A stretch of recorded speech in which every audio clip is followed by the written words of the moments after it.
Hey, well, I tried 5:30 last week, and it kind of worked. So we're doing it again. Um, guys, I came, I came to a realization the other day. I enjoy doing this, and not enjoy doing it in a way that I'm gonna get bored of in 2 weeks. Because, to be honest with you, I was scared that was gonna happen, or that people were going to get bored with what I was saying. But I realized something.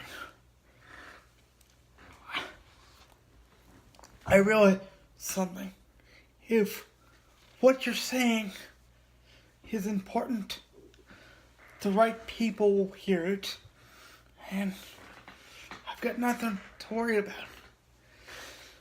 So, you probably saw by the title, this video is going to talk about something that, quite honestly, I think I've alluded to since the very first video. But I plan on going further in depth in this one.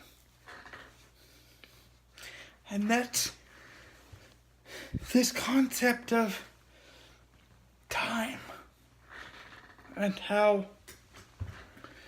everything works out perfectly the way it's supposed to, just not all the time when we want it to. I don't know why I chose to make a video series a month before the new year, but I did.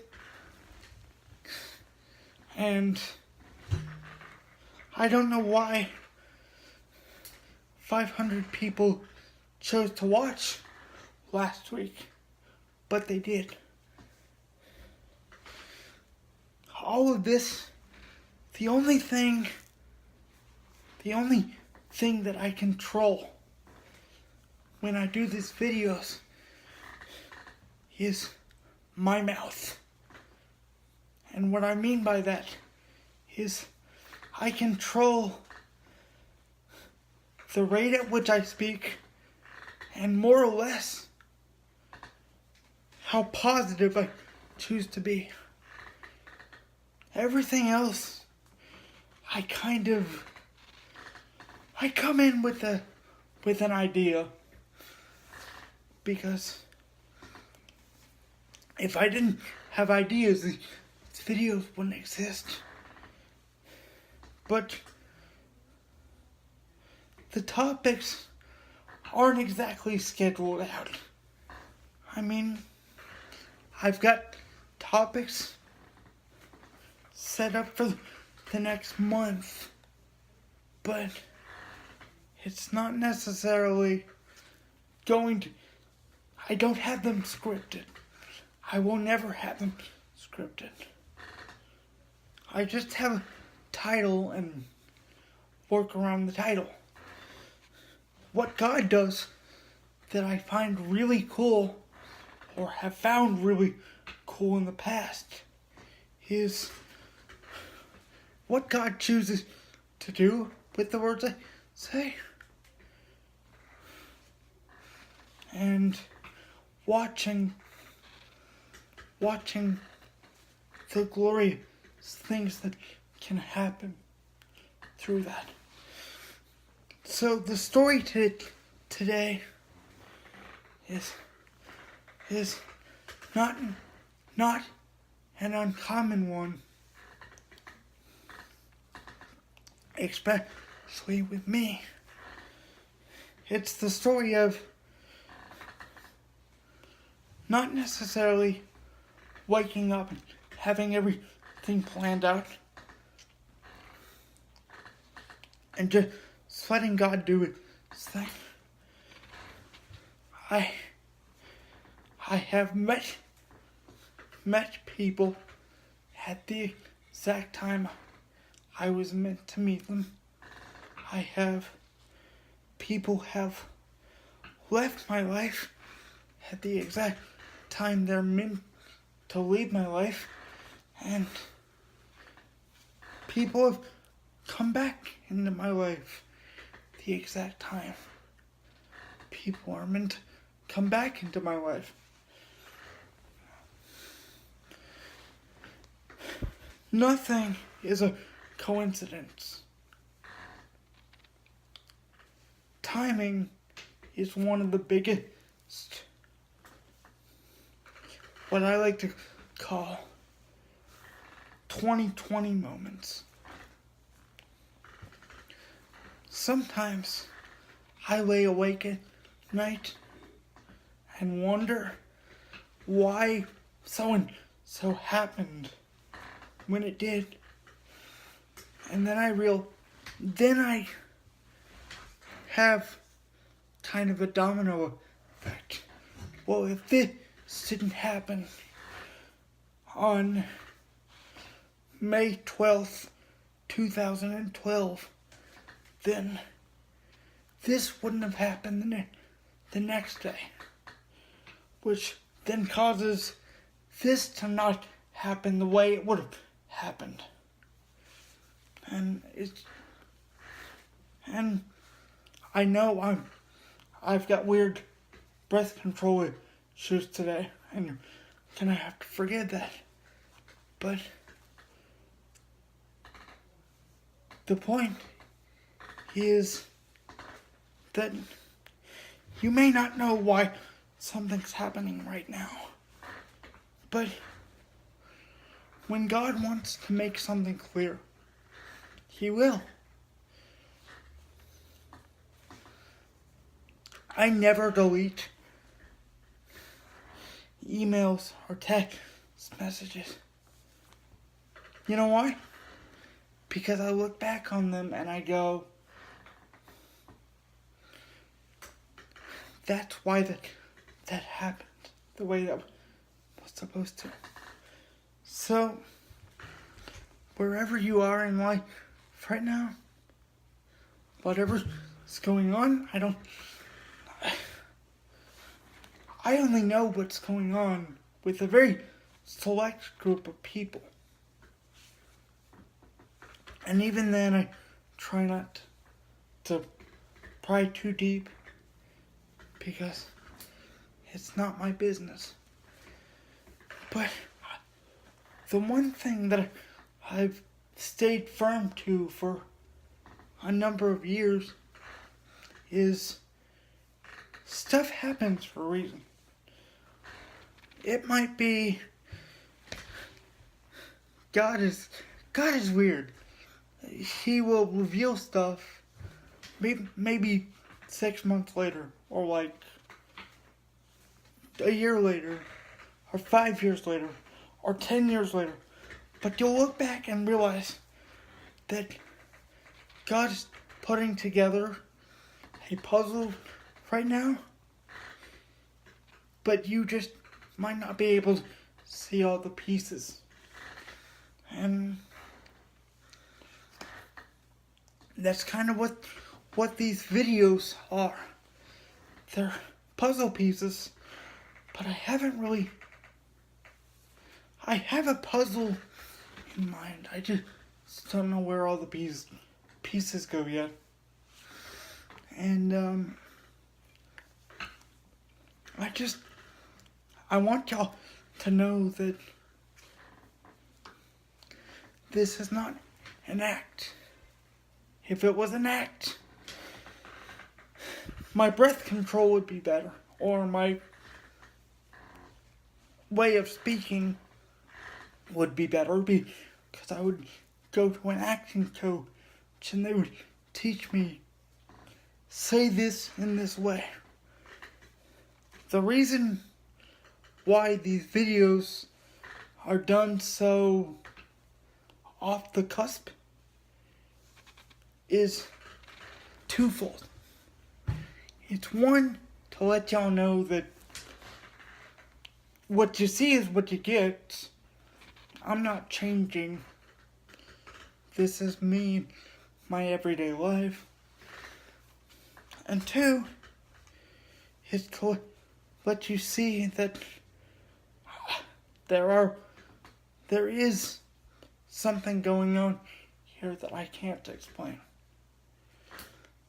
All I know right now is I'm enjoying getting to talk to y'all and getting to, in some cases, getting to know your stories better and getting to know your life goals and stuff. And I'm letting myself see for the first time that something is going on here. I'm just not sure what it is yet. And when I figure that out, y'all will be the first to know. But I may never know. I may just look back at these videos and cringe because I hate my voice. But more than likely, I'll look back on these videos in a year or so and be able to understand that something bigger than myself is going on. And this is the beginning of a journey that I'm not quite sure where it'll lead, but I'm ready to take the first 10 steps on what may end up being a 10 million mile journey. And I want y'all here to see it, even if it doesn't go anywhere. But my hope for y'all today is that whatever's going on in your life, you just take a moment, and whether it's now or 5 hours from now, take a breath and just zoom out of your life for 5 minutes and look at what's going on in the world around you and be grateful that God is giving you an opportunity to impact it in the way that you are. And if you don't think you are, other people can see that. My biggest fear with these videos is that I will get repetitive. But what I want y'all to realize is y'all are part of a journey just as I am. Just as your brother or your neighbor or your sister or your significant other, they're part of it too. But the fun thing about God is that all of these separate journeys that are happening are not happening in their own self-contained bubble. Sometimes 3 or 4 or 50 or 500 cross over. And that's the bigger story going on. So, my final words would be, do not worry if you feel like nothing's going on, because I promise you something is going on. You just might not be able to see it. And I can't guarantee that you will know exactly why what's going on is going on tomorrow, but you might look back on today and realize that it's the start of something awesome, and God is starting a story. But you can't start a story on page 200. You have to start with one word and on page 1. So don't be fearful of the future. Be excited and put your own stamp on it, because as long as God is overseeing what you're doing, His stamp is your stamp, and your stamp is His. So just sometimes it can be hard to relax and smell the roses, but whatever's going on, you have no reason to worry, because God is in control, and the story that He is telling with you and through you is more amazing than I can describe. So, I'll see y'all next week, and be blessed. Bye.